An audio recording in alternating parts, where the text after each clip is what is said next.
What starts here changes the world. I have a few suggestions that may help you on your way to a better world. And while these lessons were learned during my time in the military, I can assure you that it matters not whether you ever served a day in uniform. It matters not your gender, your ethnic or religious background, your orientation, or your social status. Our struggles in this world are similar, and the lessons to overcome those struggles and to move forward, changing ourselves and changing the world around us, will apply equally to all. I've been a Navy SEAL for 36 years, but it all began when I left UT for basic SEAL training in Coronado, California.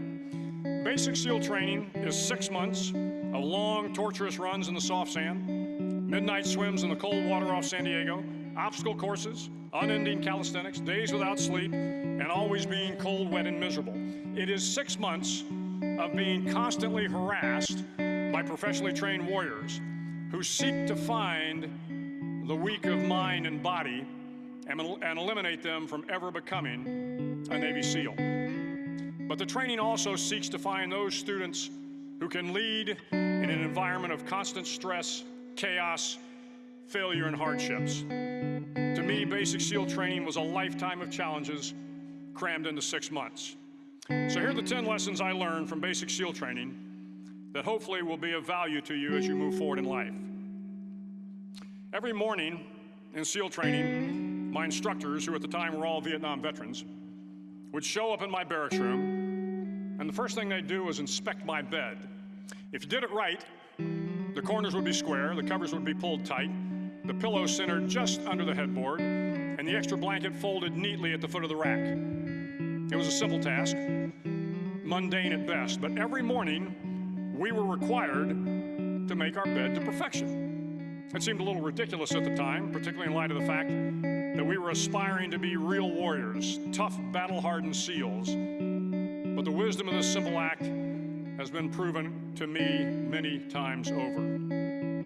If you make your bed every morning, you will have accomplished the first task of the day.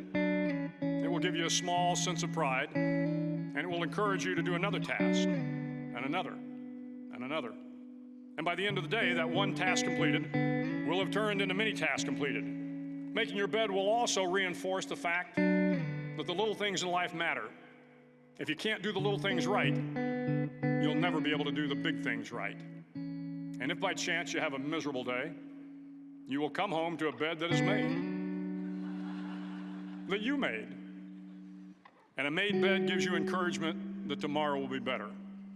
So if you want to change the world, start off by making your bed. During SEAL training, the students are all broken down into boat crews. Each crew is 7 students, 3 on each side of a small rubber boat, and 1 coxswain to help guide the dinghy. Every day, your boat crew forms up on the beach and is instructed to get through the surf zone and paddle several miles down the coast. In the winter, the surf off San Diego can get to be 8 to 10 feet high, and it is exceedingly difficult to paddle through the plunging surf unless everyone digs in. Every paddle must be synchronized to the stroke count of the coxswain. Everyone must exert equal effort, or the boat will turn against the wave and be unceremoniously dumped back on the beach. For the boat to make it to its destination, everyone must paddle. You can't change the world alone. You will need some help. And to truly get from your starting point to your destination takes friends, colleagues, the goodwill of strangers, and a strong coxswain to guide you. If you want to change the world, find someone to help you paddle. Over a few weeks of difficult training, my SEAL class, which started with 150 men, was down to just 42. There were now 6 boat crews of 7 men each. I was in the boat with the tall guys, but the best boat crew we had was made up of the little guys, the Munchkin crew, we called them. No one was over 5'5". The Munchkin boat crew had 1 American Indian, 1 African American, 1 Polish American, 1 Greek American, 1 Italian American, and 2 tough kids from the Midwest. They out-paddled, outran, and outswam all the other boat crews. The big men in the other boat crews would always make good-natured fun of the tiny little flippers the Munchkins put on their tiny little feet prior to every swim. But somehow these little guys from every corner of the nation and the world always had the last laugh, swimming faster than everyone and reaching the shore long before the rest of us. SEAL training was a great equalizer. Nothing mattered but your will to succeed, not your color, not your ethnic background, not your education, not your social status. If you want to change the world, measure a person by the size of their heart, not by the size of their flippers. Several times a week, the instructors would line up the class and do a uniform inspection. It was exceptionally thorough. Your hat had to be perfectly starched, your uniform immaculately pressed, your belt buckle shiny and void of any smudges. But it seemed that no matter how much effort you put into starching your hat or pressing your uniform or polishing your belt buckle, it just wasn't good enough. The instructors would find something wrong. For failing the uniform inspection, the student had to run, fully clothed, into the surf zone, then wet from head to toe, roll around on the beach until every part of your body was covered with sand. The effect was known as a sugar cookie. You stayed in the uniform the rest of the day, cold, wet, and sandy. There were many a student who just couldn't accept the fact that all their efforts were in vain, that no matter how hard they tried to get the uniform right, it went unappreciated. Those students didn't make it through training. Those students didn't understand the purpose of the drill. You were never going to succeed. You were never going to have a perfect uniform. The instructors weren't going to allow it. Sometimes, no matter how well you prepare or how well you perform, you still end up as a sugar cookie. It's just the way life is sometimes. If you want to change the world, get over being a sugar cookie and keep moving forward. Every day during training, you were challenged with multiple physical events: long runs, long swims, obstacle courses, hours of calisthenics, something designed to test your mettle. Every event had standards, times you had to meet. If you failed to meet those times, those standards, your name was posted on a list, and at the end of the day, those on the list were invited to a circus. A circus was 2 hours of additional calisthenics, designed to wear you down, to break your spirit, to force you to quit. No one wanted a circus. A circus meant that for that day, you didn't measure up. A circus meant more fatigue, and more fatigue meant that the following day would be more difficult, and more circuses were likely. But at some time during SEAL training, everyone made the circus list. But an interesting thing happened to those who were constantly on the list. Over time, those students who did 2 hours of extra calisthenics got stronger and stronger. The pain of the circuses built inner strength and physical resiliency. Life is filled with circuses. You will fail. You will likely fail often. It will be painful. It will be discouraging. At times, it will test you to your very core. But if you want to change the world, don't be afraid of the circuses. At least twice a week, the trainees were required to run the obstacle course. The obstacle course contained 25 obstacles, including a 10-foot wall, a 30-foot cargo net, a barbed wire crawl, to name a few. But the most challenging obstacle was the slide for life. It had a 3-level, 30-foot tower at one end and a 1-level tower at the other. In between was a 200-foot long rope. You had to climb the 3-tiered tower, and once at the top, you grabbed the rope, swung underneath the rope, and pulled yourself hand over hand until you got to the other end.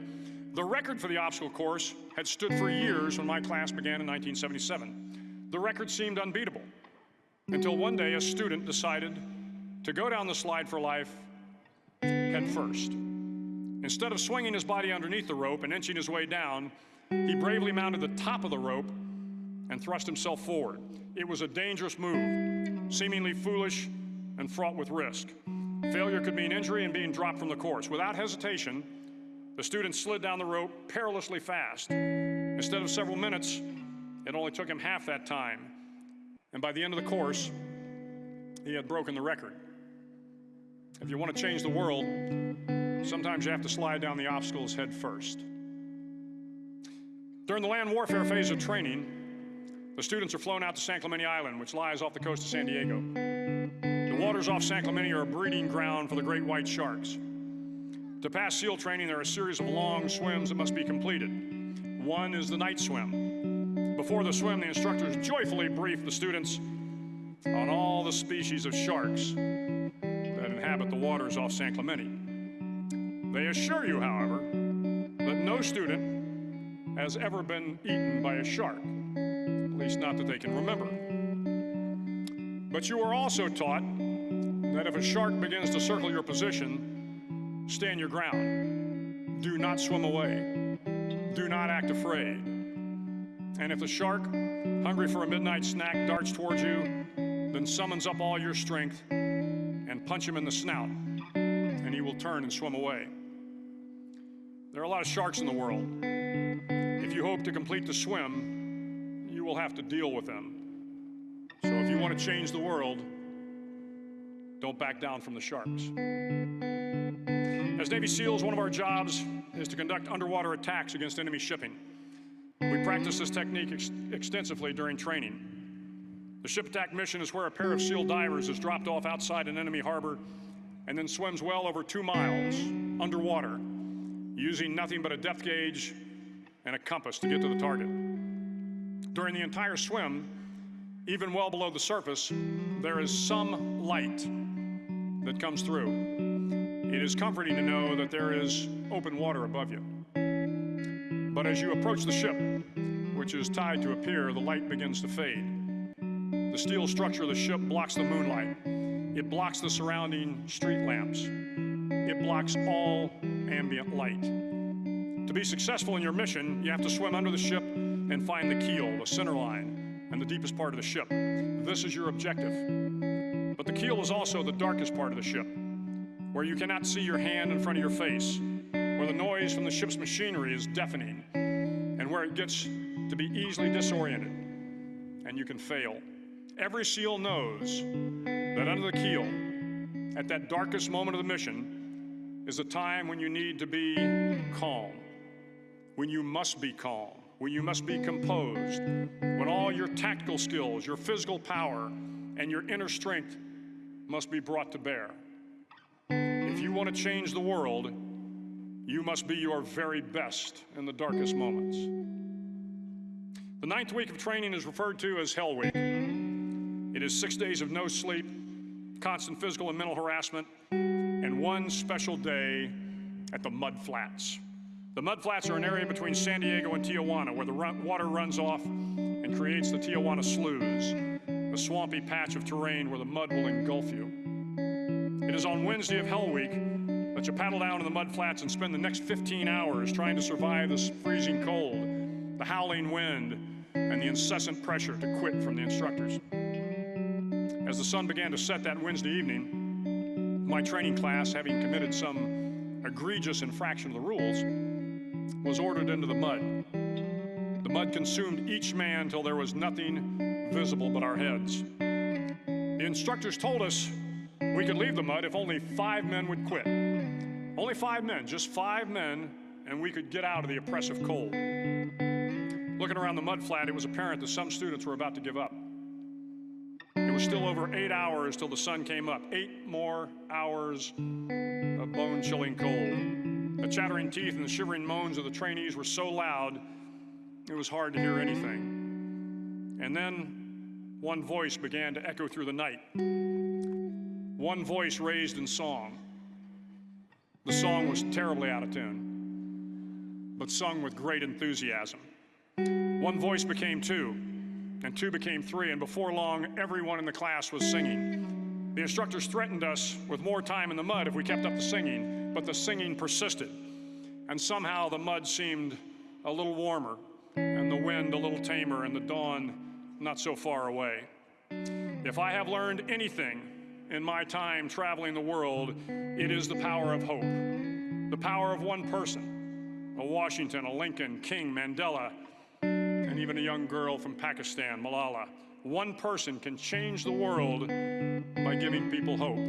So if you want to change the world, start singing when you're up to your neck in mud.